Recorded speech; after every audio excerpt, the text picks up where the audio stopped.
हाँ जी, नमस्कार दोस्तों। मैं कृष्ण सर आप सभी का हार्दिक स्वागत और अभिनंदन करता हूँ। तो चलिए दोस्तों, अपने समाज टॉपिक चल रहा था और उसके अंदर अपने देख लिए थे 2 समास, ठीक? और उसके बाद में आज अपने जारी कर रहे हैं आगे 3 समास पढ़ लिए थे ना, एक तत्पुरुष समास, अव्ययीभाव समास और एक द्वंद्व समास। तो आज अपने देख रहे हैं बाकी जो 3 बचे हैं उनके ऊपर चर्चा करते हैं। तो चलिए दोस्तों, मेरे साथ बने रहिए और इसी के साथ अपने आज जो है समास बिंदु जो वो स्टार्ट करने जा रहे हैं। और समास अपने लगभग 3 तो पढ़ ही दिए, इसी के साथ-साथ में बाकी जो शेष बचे उनको भी पढ़ लेते हैं, ठीक है? और इसी के साथ अपना टॉपिक जो है वो लगभग पूरा होने वाला है, ठीक है? हो सकता है आज पूरा हो जाए या फिर अगली वीडियो में पूरा हो जाएगा, है ना? तो चलिए दोस्तों, देखते हैं कि समास लगभग अपने हो चुका है और उम्मीद करता हूँ कि आप सभी को समास किसे कहते हैं, समास कितने प्रकार के होते हैं, समास की परिभाषा क्या होती है, ये चीजें आपको अच्छे तरीके से आ रही होगी, ठीक? तो चलिए दोस्तों, आज अपने चौथा समास पढ़ने जा रहे हैं, उसका नाम क्या है? द्विगु समास, ठीक? अब आपको नाम से ही पता चल गया होगा कि द्विगु क्या मतलब होता है इसका। देखिए, द्विगु, अब द्विगु का मतलब यानी दो, क्या होता है? दो, ठीक? अब देखो, जहां पे आपको पहला पद क्या मिले दोस्तों? संख्यावाची मिले। और वो जो संख्यावाची जो पद मिलता है वो किसी ना किसी समूह का बोध कराएगा, ठीक? क्या कहा मैंने? पहला पद आपको संख्यावाची मिलेगा, ठीक? उसी के साथ में जो संख्यावाची पद मिलता है वो किसी ना किसी समूह का बोध कराएगा। तीसरी बात, जब अपने विग्रह करेंगे तो समूह या फिर समाहार शब्द का प्रयोग किया जाएगा, है ना? तो सबसे पहले इसकी पहचान के बारे में अपने बात कर लेते हैं। तो देखो, पहचान के अंदर आप क्या लिखोगे कि पहला पद क्या हो? संख्यावाची हो, ओके? चलिए लिखें इसे, लिख देते हैं कि पहला पद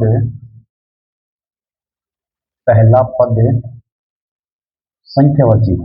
पहला पद क्या हो? सॉरी, पहला पद संख्यावाची, संख्यावाची हो, ओके? संख्यावाची हो। ये तो अपनी थी पहली पहचान। भाई पहला पद है अपने को कैसे किससे रिलेटेड मिलेगा? संख्यावाची मिलेगा, मतलब पहला शब्द संख्यावाची होगा, ओके? दूसरा, इसमें क्या लिखेंगे कि द्विगु समास में प्रयुक्त द्विगु समास में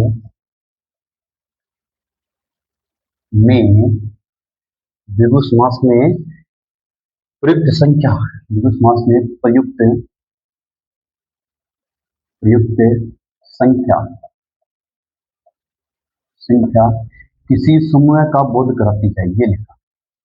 किसी समूह का बोध कराती है, ओके? बोध कराती है, ठीक? उसके बाद में देखना अपने कि इसका विक्रय करने पर क्या लिखोगे? इसका विक्रय करने पर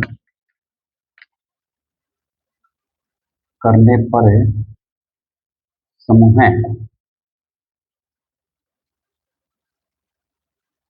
समूह या समाहार, क्या लिखोगे? समूह या समाहार का प्रयोग होता है, ठीक? ये थी दोस्तों इसकी पहचान, ठीक? उम्मीद करता हूँ आप सभी ने अच्छे तरीके से लिख लिया होगा, ठीक? चलिए, विग्रह करने पर क्या मिलेगा? विग्रह, देखो पहला पद कैसा होगा? संख्यावाची होगा। यहाँ से पता चलता है कि मतलब कि जो पहला शब्द कैसे मिलेगा? संख्यावाची मिलेगा। द्विगु समास में प्रयुक्त संख्या किसी समूह का बोध कराएगी। ये बिल्कुल सत्य बात है कि जो भी शब्द दिया होगा वो किसी न किसी समूह का, वो यानी ग्रुप का बोध करवाती है। और जब इसके विक्रय करेंगे तो समूह फिर या फिर समाहार का प्रयोग होता है। देखो, उदाहरण से आप अच्छे तरीके से समझ पाओगे, ठीक? मैं लिखता हूं यहाँ पे त्रिभुज, ठीक? क्या लिखा मैंने? त्रिभुज लिखा। अब जब आप इसका विग्रह करोगे तब आपको पता चलेगा कि ये क्या होता है, ठीक? मैंने लिखा त्रिभुज, है ना? चलिए, त्रिभुज में सॉरी छोटी मात्रा आएगी, मैंने लिखा त्रिभुज। उसी प्रकार मैं लिखता हूँ दो रहा, क्या लिखता हूँ? दो, इधर लिखते हैं ना, आगे भी अपने उदाहरण करेंगे। देखो, मैं लिखता हूँ क्या? त्रिभुज,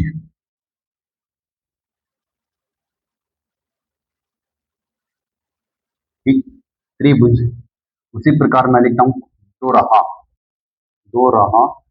ठीक, चलिए इन दो को देखते हैं, उसके बाद में अपने आगे और अध्ययन करेंगे, जिसमें त्रिरत्न भी लिख देते हैं। ठीक, त्रिरत्न। चलिए भाई, अब त्रिभुज का मतलब क्या होता है? तीन भुजाओं का समाहार। ठीक, जैसे मान लीजिए त्रिभुज, आपने मैथ में पढ़ा होगा कि त्रिभुज किसे कहते हैं। देखो ये क्या है? त्रिभुज है ना। अब देखिए तीन भुजा, इसकी भुजा कितनी है? तीन है, तो क्या लिखेंगे? तीन भुजाओं का समाहार। ठीक, देखो ग्रुप का बोध करवा रहे ना, इसका ग्रुप का है ना, तीन भुजाओं का समाहार। क्या लिखोगे इसका? तीन भुजाओं का समाहार। समझ में आया? बात पकड़ में आई? तीन भुजाओं का समाहार। सबसे पहली लाइन देखो, पहला पद संख्यावाची होगा। क्या हो रहा है? संख्यावाची। पकड़ में आया ना कि पहला पद कैसा होगा? संख्यावाची होता है। और विग्रह करने पर समाहार या फिर समूह का बोध कराता है। विग्रह करने पर क्या होता है? समूह का बोध कराता है। और द्विगु समास से प्रयुक्त संख्या किसी न किसी समूह का बोध करते हैं। देखो तीनों जो पहचान है, तीनों के तीन एक ही फॉर्मूले के अंदर है। देखो तीन भुजाओं का समाहार है, पूरा ग्रुप, यानी भुजा, एक भुजा, दो भुजा, तीन भुजा, इन तीनों को मिलाया और मिलाने के बाद में समूह बना, जिसको क्या कहता है? त्रिभुज कहा जाता है। ओके, और दूसरी लाइन और तीसरी में समूह या फिर समाहार का प्रयोग होता है। तीनों के तीनों शर्त अपने एक ही उदाहरण में देख ली। आगे दो राह है।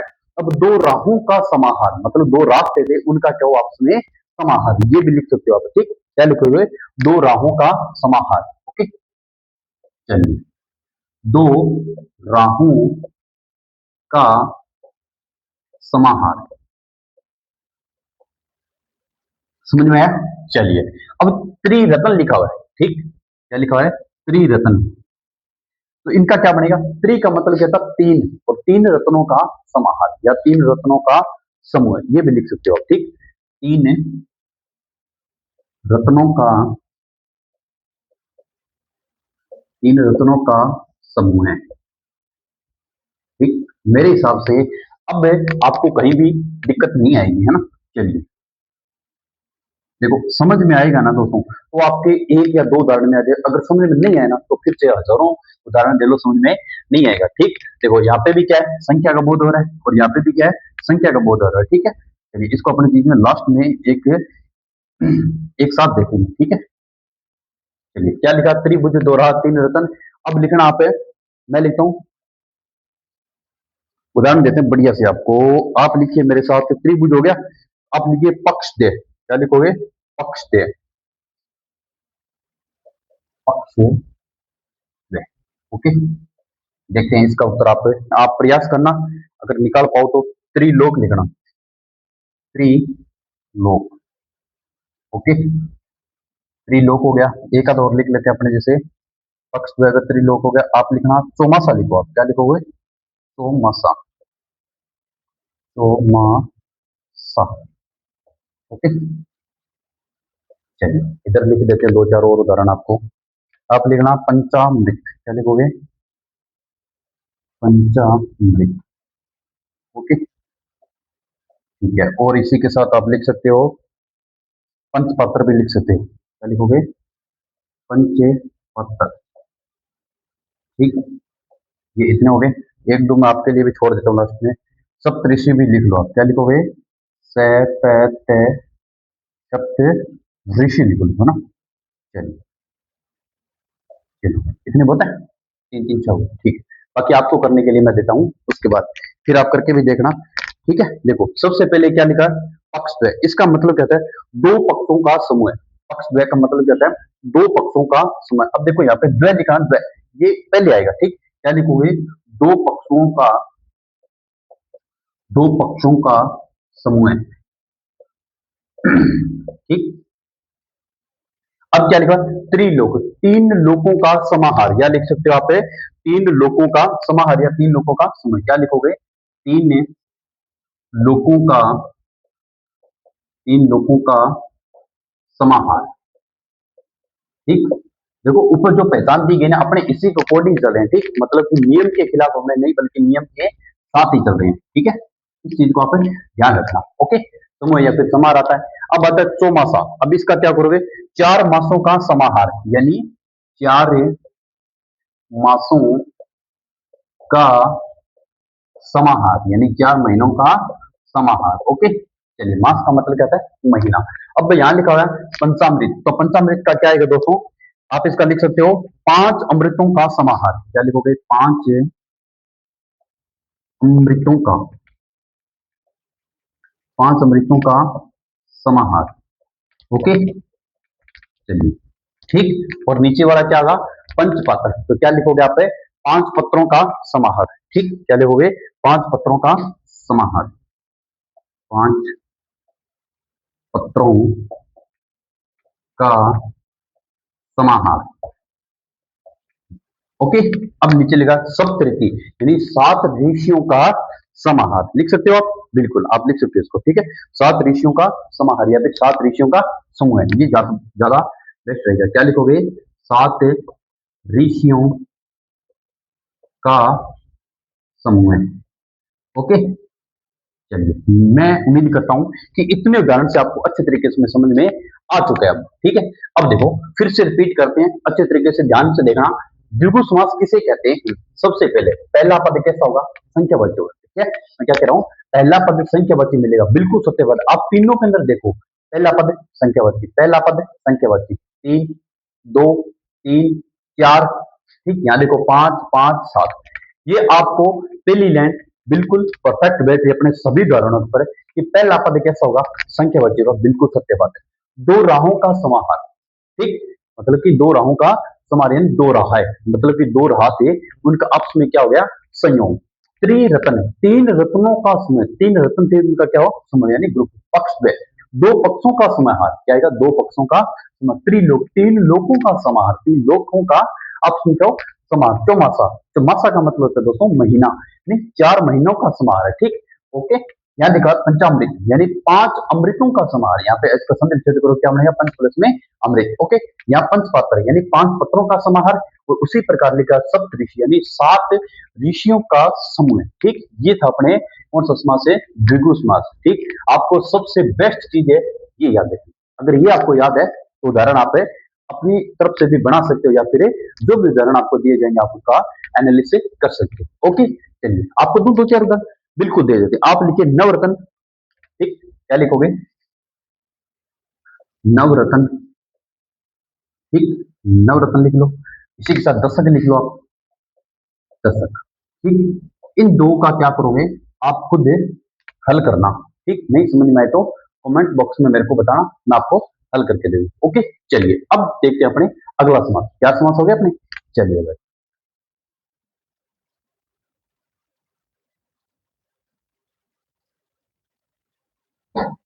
कर दें साथ इसको? लो भाई, इसको कर देते हैं अपने साथ। ओके, चलिए 4 हो गए, 5 और 6, उसके बाद अपना समास बिंदु कंप्लीट। उम्मीद करता हूं कि आज पूरे हो जाएंगे। ठीक, चलिए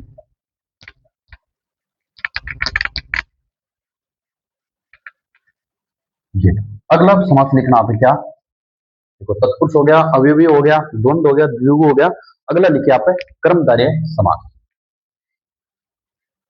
5 नंबर।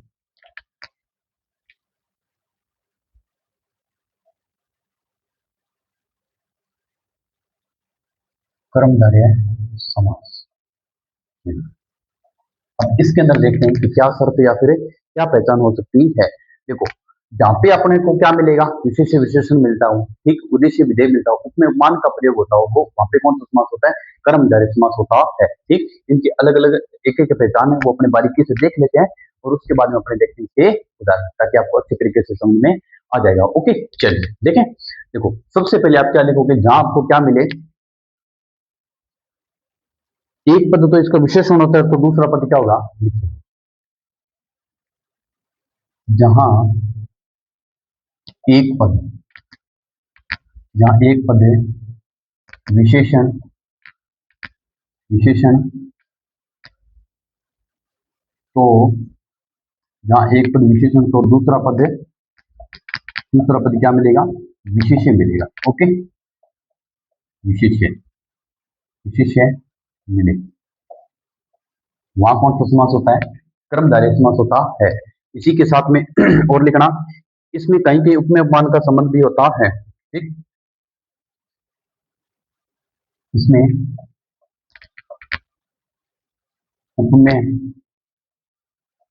उपमान, उपमेय उपमान का भी, उपमेय उपमान का संबंध होता है। ठीक, ये भी लिखना, ये भी इसकी एक पहचान है। समान संबंध होता है। ओके, चलिए इसी के साथ एक और लिख लो। आप क्या लिखोगे? उद्देश्य विधेय का प्रयोग भी होता है। ठीक, क्या लिखोगे? उद्देश्य विधेय, उद्देश्य विधेय का भी प्रयोग होता है। इसमें उद्देश्य विधेय का, उद्देश्य विधेय का प्रयोग होता है, प्रयोग होता है। ये भी आप इसके अंदर लिख सकते हो। ठीक, देखो सबसे पहले क्या, जहां आपको क्या मिलेगा, एक विशेषण होता है तो दूसरा विशेष होगा। उसी प्रकार इसमें उपमेय उपमान का संबंध होता है या फिर इसका प्रयोग होता है, और इसमें उद्देश्य विधेय का भी प्रयोग होता है। ठीक, चलिए इसके अंदर अब अपने देखते हैं, क्या उदाहरण देखते हैं ताकि आपको, लिखिए आप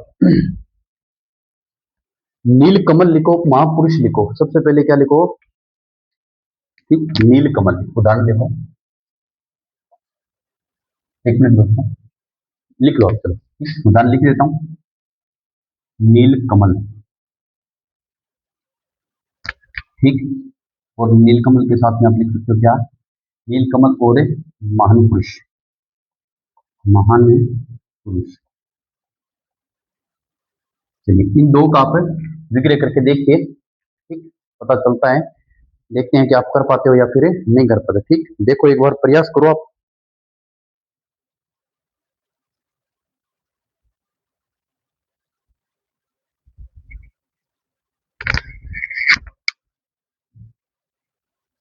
क्या? ठीक, क्या हुआ? नीलकमल का क्या हुआ दोस्तों? नीला है जो कमल, क्या लिखोगे? नीला है, नीला है जो कमल। ठीक, ये था इसका विग्रह कि कमल कैसा है? नीला है। विशेषता बताई जा रही ना कि नीला है जो कमल, विशेषता होगी। उसी प्रकार पुरुष, महान पुरुष क्या है? महान है जो पुरुष, ये लिखिए, क्या लिखोगे? महान है जो पुरुष। ठीक,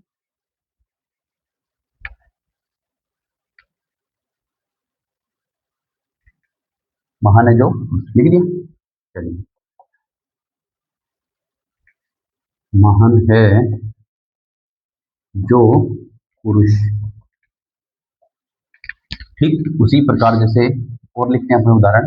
मैं लिखता हूं जैसे लाल मिर्च, क्या लिखोगे? लाल मिर्च लिखना मेरे साथ के साथ है। लाल मिर्च। ठीक, एक दो उदाहरण और देख लेते हैं। आप लिखिए मृग नयन, क्या लिखोगे? मृग नयन, मृग नयन। इसी प्रकार एक और लिख सकते हो आप, राज ऋषि, क्या लिखोगे? राज ऋषि, राज ऋषि। ठीक, ये हो गया, राज ऋषि हो गया। इसी के साथ साथ आप नरसिंह भी लिख सकते हो, मुख चंद्र लिखिए आप। ठीक, क्या लिखोगे? मुख रूप, मुख चंद्र। एक बात और बता देता हूँ दोस्तों मैं आपको, देखना कि जब इसके अपने विग्रह करेंगे ना, तो विग्रह करने के साथ साथ अपने को इसमें रूपी शब्द का भी प्रयोग होता है, ये भी आप लिख सकते हो। ठीक, यहाँ लिखना, विग्रह करने पर, विग्रह करने पर कहीं कहीं, क्या लिखोगे? कहीं कहीं रूपी का, रूपी शब्द का प्रयोग होता है। ठीक, रूपी शब्द का प्रयोग होता है, ये लिखना, प्रयोग होता है। ओके, ये भी थोड़ा सा देख लेना आपको। ठीक, अब देखो लाल मिर्च क्या बनेगा? लाल है जो मिर्च, मृग ने, मृग के समान नियन। ठीक, क्या लिखोगे? पहले वाले का लिख लो, लाल है जो मिर्च, लिखना मेरे साथ के साथ। क्या था? लाल मिर्च ना, लाल है जो मिर्च, लाल है जो मिर्च। ओके। अब यहाँ पे लिखा मृग नियन, तो क्या है मृग नियन का? आप लिख सकते हो कि मृग के समान नियन। ठीक, मृग के समान नियन। ठीक, मृग का मतलब क्या होता है? हिरण के समान। किसके समान है? हिरण के समान नियन। अब राज ऋषि, तो राज ऋषि क्या है? जो राजा भी है और एक ऋषि भी है। क्या लिखोगे? जो राजा भी हैं, राजा भी हैं और एक ऋषि भी हैं। जो राजा भी हैं और क्या है? और ऋषि भी, और ऋषि भी। ठीक, ये रहेगा इसका विग्रह। अब मुख चंद्र, तो क्या है इसका मुख? मैंने वो इसलिए लिखा था क्योंकि इसका प्रयोग होता है कहीं ना कहीं। ठीक है, इसलिए मैंने लिखवा दिया रूपी। ठीक, अब देखो इसका, अब क्या लिखा? मुख रूपी चंद्रमा। क्या लिखोगे? मुख रूपी चंद्रमा। मुख्य रूपी चंद्रमा। मुख रूपी चंद्रमा मतलब मुख जो है किसके समान है? चंद्रमा के समान है। एक और मैं और दे देता हूं इसका, आप लिख सकते हो क्या? विद्या धन। क्या लिखो? विद्या धन लिखो। क्या लिखोगे? विद्या धन। ठीक, ये थोड़ा सा अलग है, ध्यान रखना। ठीक, यहाँ लिखता हूँ विद्या धन। तो क्या बनेगा? विद्या रूपी धन। ठीक, विद्या रूपी धन। ओके, चलिए इसके बाद में हो गया। चलिए एक और देख लेते हैं इसके साथ ही, चरण कमल। क्या लिखोगे? चरण कमल, ये भी लिख सकते हो। चरण कमल। अब चरण कमल का मतलब क्या होगा? चरण रूपी कमल। ठीक, क्या लिखोगे? चरण रूपी कमल। ओके, चलिए तो चरण जो है वो किसके समान है? कमल के समान है। चरण रूपी कमल। चलिए भाई, इतने उदाहरण मेरे हिसाब से आप तक पर्याप्त होंगे। ठीक, एक दो और मैं लिखा देखता हूँ। नीलो, आप लिख सकते हो नरसिंह। लिख लो। क्या लिखोगे? आपके लिए देता हूं मैं नरसिंह। ठीक, नहीं आए तो आप पूछ सकते हो, नरसिंह लिख लो। एक आधा उदाहरण अगर आप लिखना चाहो तो क्या लिखोगे? वचनामृत लिख लो। क्या लिखोगे? वचनामृत। जी, ये दो उदाहरण किसके लिए हैं? आपके लिए है। ओके, चलिए समझा दे बात एक बार। कर्म धारय समास किसे कहते हैं? देखो, सबसे सबसे पहले इसकी पहचान देखो कि विग्रह करने पर आपको क्या मिलेगा? रूपी शब्द का भी प्रयोग होता है कहीं कहीं, जहां एक विशेषण तो दूसरा विशेष होता है। देखो, नीला है जो कमल आ गया। उसी प्रकार इसमें उपमेय पान का भी समान हो, बिल्कुल उपमेय पान का भी संबंध होता है। उद्देश्य विधेय का भी प्रयोग होता है। देखो, नील कमल, नीला कमल। नील कमल क्या हुआ? नीला है जो मतलब कमल कैसा है? नीला है। महान पुरुष, पुरुष महान है जो पुरुष, मतलब पुरुष कैसा है? महान है। लाल मिर्च, लाल है जो मिर्च। विशेषता क्या है? विशेषण है यहाँ पे। देखो विशेषता क्या है? मिर्च कैसी है? लाल है, हरी है, नीली है, पीली है, काली है, कैसी है? तो मिर्च यहाँ पे कैसी है? लाल है। ठीक, मृग नियन, मृग के समान नियन मतलब कि जो आंखें हैं वो किसके समान है? हिरण के समान है। राज ऋषि, जो राजा भी है और ऋषि भी है। राज ऋषि का मतलब विग्रह करेंगे तो क्या है देखता हूँ कि राज ऋषि ये राजा भी है और इसके साथ में वो क्या है? ऋषि है। मुख चंद्र, मुख रूपी चंद्र मतलब मुख रूपी चंद्रमा। तो इसका मतलब क्या गया? भाई जो अपना मुख है वो किसके मतलब कि वाक्य में दिया हुआ है कि मुख रूपी जो यानी मुख कैसा है? चंद्रमा के समान है। ओके, चलिए इधर देखिए, विद्या धन, विद्या रूपी धन। क्या होगा? विद्या रूपी धन।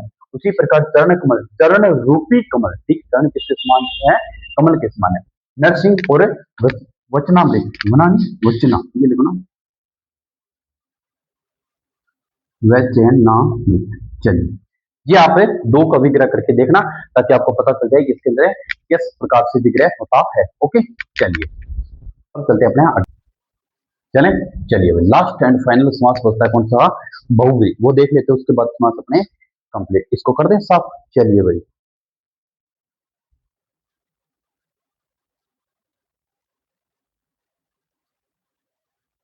कर दें? चलो,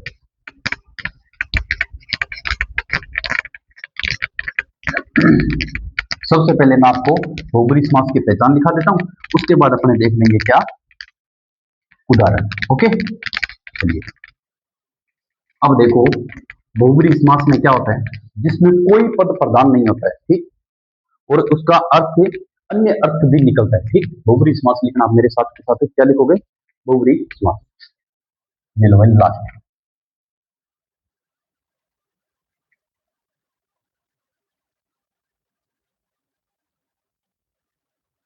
बहुव्रीहि समास।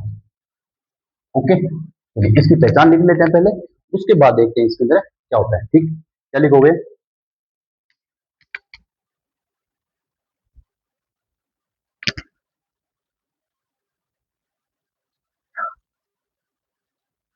लिखिए, इसमें कोई पद प्रदान, इसमें कोई पद, कोई पद प्रदान नहीं होता है, नहीं होता है। ओके, ये थी इसकी पहली पहचान, कोई पद प्रदान नहीं होता है। ठीक, चलिए आगे लिखिए।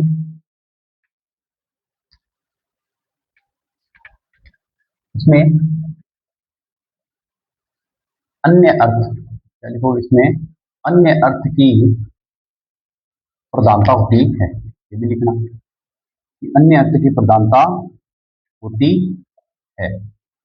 ओके, चलिए ये भी हो गया, अन्य अर्थ की प्रधानता होती है। और इसी के साथ में क्या लिखोगे कि विग्रह करने पर जो, जिसका, जिसकी, जिसके, ये शब्द मिलेंगे आपको। क्या लिखोगे? विग्रह करने पर, विग्रह करने पर जो, जिसका, जिसकी, ठीक, जो, जिसका, जिसकी और जिसके, क्या लिखो? जिसके आदि, ठीक, ये शब्द मिलेंगे आपको। ठीक है, विग्रह करने पर। ठीक, ठीक, क्या मिलेंगे? जिसका, जिसकी, जो, जिसका। अब देखो इसके अंदर मैं लिखता हूं क्या, उदाहरण देखिए आप। सबसे पहले अपन लिखेंगे दशानन। ठीक, दशानन। ओके, चलिए इसी के साथ साथ अपन लिख रहे हैं चंद्रचूड़। क्या लिखते हैं? चंद्रचूड़, ये भी हो गया। ठीक, एक इसके साथ आप क्या लिख सकते हो? गिरिधर, मुरारी। क्या लिखोगे? गिरिधर, और क्या लिखोगे? मुरारी। ठीक, ये भी आप लिख सकते हैं। ओके, चलिए हो गया। एक दो उदाहरण ले लेते हैं इसी के साथ साथ। आप लिख सकते हो मधुसूदन। क्या लिखोगे? मधुसूदन। ओके, चलिए 1 2 3 4 5, 5 उदाहरण हो गए। इन पांचों से अपने से देखते हैं कि किस प्रकार इनका विग्रह होता है और क्या इनकी प्रधानता रहेगी अपने से समास। ओके, चलिए अब देखो दशानन। अब आपको यहां से पता चलेगा 10 सिर किसके होते हैं। ठीक, 10 आनन है जिसके, वह कौन? क्या बनेगा? तो 10 आनन है जिसके, क्या लिखा? 10 आनन है, आनन है जिसके, वह कौन? रावण। क्या लिखोगे? 10 आनन है जिसके, वह रावण। ओके, वह, डायरेक्ट में लिख सकते हो आप रावण। ठीक, अन्य अर्थ की प्रधानता हो रही है ना, देखो कोई पद प्रधान नहीं है। ठीक भाई, इसमें अन्य अर्थ की प्रधानता बिल्कुल 10 आनन। अब देखो आप ये मत कह देना सर इसमें द्विगु समास है, 10 आनन है जिसके, नहीं, बल्कि तीसरा अर्थ क्या निकल रहा है? रावण। ठीक, मतलब कि अपने को अर्थ मिलना चाहिए, ठीक, जिससे पता चलता है कि इसके अंदर कौन सा समास होने वाला है। उसी प्रकार लिखा हुआ है चंद्रचूड़। तो क्या लिखोगे? चंद्रचूड़ पर है जिसके, वह, क्या लिखोगे? चंद्र चूड़ पर है जिसके, क्या लिखोगे? चंद्र चूड़ पर है जिसके, चंद्र चूड़, बड़ी ऊंची मात्रा आएगी। चंद्र चूड़ पर है जिसके, कौन? बताइए आप, कौन होगा भाई? चंद्र चूड़ है जिसके, कौन हो सकता है वो? ठीक, आप बताना इसको। ठीक है, चलिए अब आता है गिरिधर। गिरिधर का मतलब क्या होता है? कि गिरी को धारण करने वाला है जो, वह, क्या लिखोगे? गिरी को धारण करने वाला है जो, वह। ठीक, क्या आएगा? गिरी को धारण करने वाला है जो, वह। ठीक, उसी प्रकार मुरारी, इसका क्या आएगा? कि मुर का अरि है जो, कौन है? कृष्ण जी। क्या लिखोगे? मुर का अरि, मुर का क्या लिखोगे? मुर का अरि है, मुर का अरि है जो, वह, कौन? कृष्ण जी, भगवान श्री कृष्ण की बात हो रही है यहाँ। ओके, चलिए इसी के साथ मधुसूदन क्या आएगा, इसका मतलब है कि मधु को मारने वाला है जो वह। मधुसूदन का मतलब क्या होता है, मधु को मारने वाला, मारने वाला है जो वह। ठीक, अब देखो इसके अंदर क्या होता है, तीसरा अर्थ निकलता है कोई ना कोई। ठीक, उसी प्रकार आप लिख सकते हो मयूर वाहन। क्या लिखोगे, मयूर वाहन, ये भी लिख सकते हो, ये इसी का उदाहरण है, मयूर वाहन। ओके, क्या लिखोगे, मयूर है वाहन जिसका वह। ठीक, क्या लिखो, मयूर है वाहन जिसका वह। ओके, चलिए भाई, ये था दोस्तों कौन सा अपना बहुब्री समास। ठीक, देखिए इतने उदाहरण थे, यहाँ से अपने को अच्छे तरीके से आपको मेरे हिसाब से समझ में आ जाएगा। ओके, चलिए देखो बहुब्री समास में क्या था, इसमें कोई पद की प्रधानता नहीं होती है, इसमें अन्य अर्थ की प्रधानता होती है, और विग्रह करने पर आपको जिसका जिसकी जो शब्द है जहां मिले वहां पे कौन सा समास होता है बहुब्री समास होता है। अब देखो दशानन है, 10 आनन है जिसके, वह कौन, रावण, पता चल गया। चंद्रचूड़, चंद्रचूड़ पर है जिसके। ठीक, देखो मैं शब्दों के अर्थ के अंदर आपको शब्दों के विग्रह के अंदर बता रहा हूँ कि इसकी पहचान किस प्रकार करनी है। देखो जिसके जिसके अपना ये है गिरिधर, गिरी को धारण करना करने वाला है जो, सो आ गया ना। देखिए उसी प्रकार मुरारी, मुर का अरि है जो कौन है, कृष्ण जी। ठीक, मधुसूदन, मधु को मारने वाला है जो, और मयूर वाहन यानी मयूर है वाहन जिसका।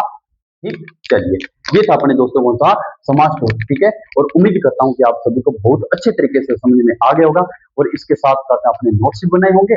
और चलिए दोस्तों, आप एक काम करना, जितने भी आपने नोट्स बनाए अपनी तरफ से भी आपको 2-4 उदाहरण इसके अंदर लिखना और प्रयास करना, और बार बार इसका अभ्यास करना, ताकि आपको समाज टॉपिक बड़े अच्छे तरीके से समझ में आ जाए। ओके, तो चलिए दोस्तों, मिलते हैं अगली क्लास में किसी एक नए टॉपिक के साथ में। आज के लिए इतना, जय हिंद।